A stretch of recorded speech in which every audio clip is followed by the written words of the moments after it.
Nuestra amiga Roxana Cueva hace una reflexión interesante. Ella dice que hoy Toledo está completamente abandonado a su suerte, apenas acompañado por Elian Cara. Hoy Toledo es un hombre muerto caminando, mientras todos lo borran de sus agendas. Así es el poder, ¿no? Efectivamente, ¿no? Yo he conocido a muchos hombres, ¿no?, que antes de convertirse en hombres de poder caminaban como agobiados por el peso de su destino, ¿no? De repente se convirtieron en hombres de poder, ¿no?, y parecían tocados por la providencia para hacer historia, ¿no? Cambiaron completamente, ¿no?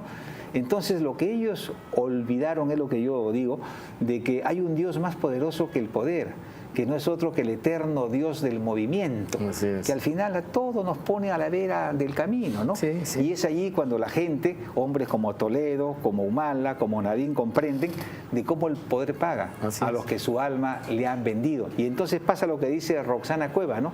Los borran de sus agendas y desaparecen para siempre. Bueno, pero hay que hacer una distinción acá. Yo haría una distinción entre lo que es un gobernante dictador y un gobernante demócrata. Dictadores en el Perú, por ejemplo, que todo el mundo abandonó fue a Leguía. Leguía murió solo y estuvo preso con su hijo, porque lo acompañó en una celda de 2x2 en el Panóptico de Lima. Con 44 kilos de peso, abandonado por todos. Totalmente abandonado. Su casa saqueada. Su casa saqueada. Porque era un dictador. A pesar de que hizo mucho y modernizó el Perú, pero finalmente era un dictador. En el caso de Velasco también, con Chino contigo hasta la muerte, y yo estuve cuando salió del Palacio de Gobierno en agosto, 29 o 30 de agosto del año 75, salió solo en el Mercedes-Benz, que se lo llevó y no lo regresó, por supuesto, con su chofer, un Mercedes negro. Morales Bermúdez, como se lo pidió y no lo regresó, tuvo que sacar un decreto y adjudicándoselo. Y bajó la luna y dijo, sigan con la revolución, y se fue. Bajó la luna en su auto, apoyen la revolución, y se fue. Y solo, él y el chofer solo, y por supuesto 2 años después falleció también casi solo, aunque tuvo un entierro bastante grande, ¿no? Pero, bueno, y el caso de Odría, pero en el caso de otros gobernantes democráticos que han sufrido el abandono o el olvido, es porque han cometido errores. Entonces, en el caso de Toledo, en el caso de Humala, que han sido democráticos, pero pues después de este tipo de actitudes, ya nadie quiere estar con ellos. Pero son más que por haber dejado el poder, que pierden mucho, pero pierden todo cuando dejan el poder, y además se descubre que luego han encontrado pues cuentas secretas y dineros. Sí, pues son las vueltas de la fortuna. Los romanos, los antiguos, hablaban de la diosa Fortuna. Y acuérdense ustedes de esa ceremonia que había en la Roma, que era muy sabia. Cuando un general regresaba en triunfo, victorioso, luego de una batalla que había triunfado las armas romanas, entraba pues en triunfo a la ciudad. Pero detrás del general había un hombre que voceaba, acuérdate que eres mortal, para recordarle... César, acuérdate que eres mortal. Para recordarle... Por la vía Apia. Y claro, para recordarle esos cambios de la fortuna. Así es. Recuerda que eres mortal. Recuerda que eres mortal. Recuerda que eres mortal. César, recuerda que eres mortal. César. Claro, eran generales victoriosos que llegaban a Roma con tantas victorias que decían, bueno, pues ahora el poder es mío. Ahora el poder es mío, soy Dios. Y después terminaban como Julio César con 28 puñaladas, ¿no? Así es. Bueno, Aldo Mariate recomienda una doble guardia en las embajadas, especialmente la de Venezuela, Nicaragua y Francia, pues le han llegado rumores de que los Humala podrían estar planeando asilarse, ¿no? ¿Crees tú que eso sea posible? No, yo lo veo difícil.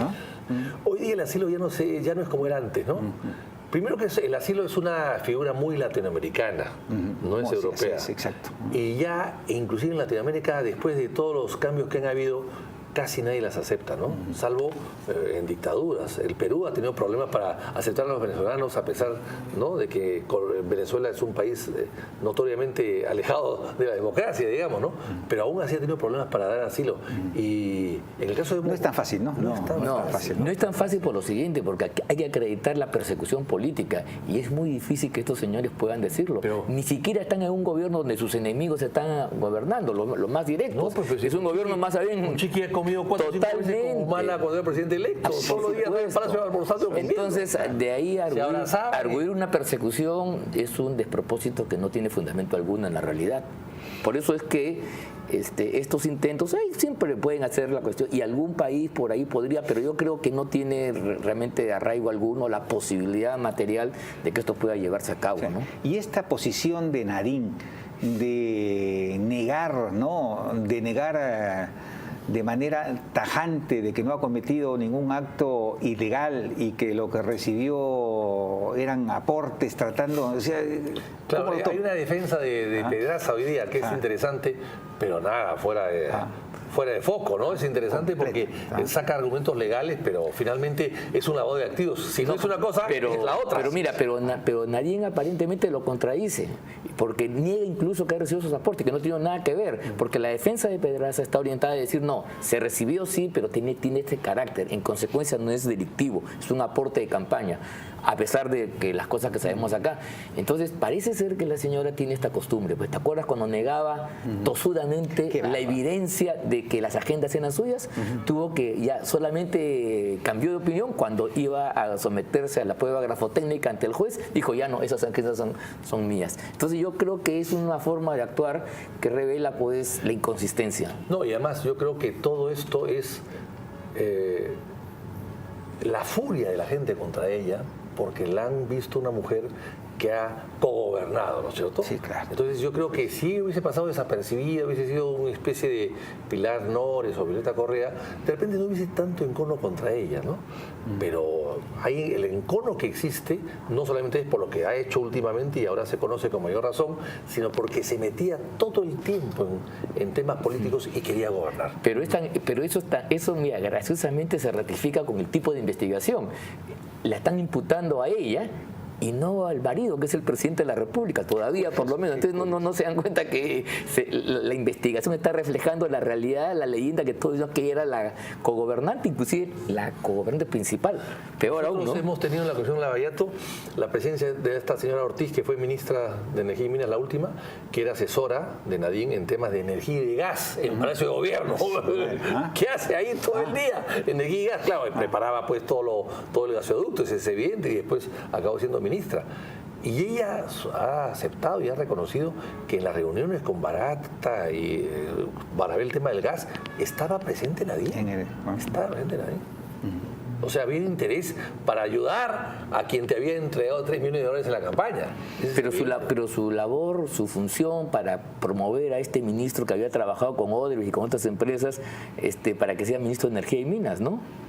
El ministro de Energía y Minas, Eleodoro Mayorga. Bueno, ¿se acuerdan? Claro que además la oposición en su momento lo catalogó, lo señaló. Tú lo dijiste, ¿no? Yo me tiré, se lo dijo, era a vista. Yo planteé una censura contra él y una interpelación. Y una defensa cerrada de lo evidente. Una defensa cerrada ante una cosa evidente. Y hoy día se viene a verificar que ella estuvo detrás del nombramiento pues en relación con los brasileños, con Barata. Hay que tener cuidado porque todos los adversarios de Vitocho terminan en piedras gordas, ¿eh?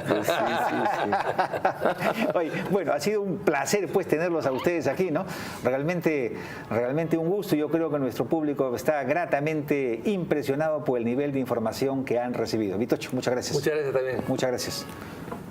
Muy bien, Ángel, muchas gracias. Pues, muchas gracias. Aquí Espero estamos. que esto se repita. Cuando lo sancionemos nuevamente a Rafael Rey, acá estamos nuevamente. Acá estamos. ¿Eh? Muy bien. Amigos, regresamos con 2 invitados muy especiales.